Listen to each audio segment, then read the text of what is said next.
She looked like a hero. Her Google history disagreed. Inside the quiet overnight wards of the Clarksburg VA hospital, exhausted families believed Rita Mays was a blessing. Elderly veterans needed constant supervision. Families were terrified to leave them alone overnight.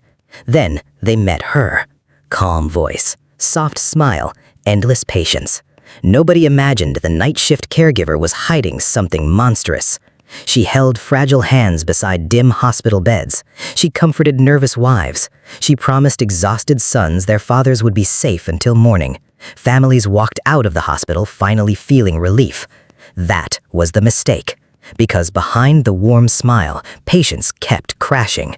Healthy veterans suddenly began suffering terrifying medical emergencies in the middle of the night. Blood sugar levels collapsed without warning. Men started seizing. Some slipped into comas. Others never woke up. Doctors blamed age, natural decline, organ failure.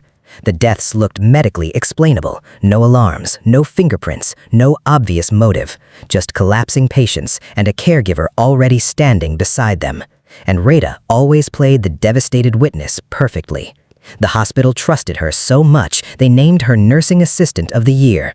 Families thanked her for staying beside dying veterans during their final moments. Nobody realized she had helped create those moments herself. But then investigators noticed. The deaths followed her shifts too closely. The mortality rate inside the ward became statistically impossible to ignore. Federal investigators stepped in quietly. They reviewed patient charts, medication records, overnight staffing logs. Still nothing definitive appeared. Because Rita believed she had designed the perfect crime. No weapon, no forced entry, no visible violence, just insulin administered to patients who were never supposed to receive it. By the time victims died, the evidence inside their bodies had already begun disappearing. She thought the hospital chaos protected her completely. Then, investigators stopped focusing on the bodies. Suddenly, the entire case started tightening around her. Hospital login records placed her inside patient rooms moments before every medical crash.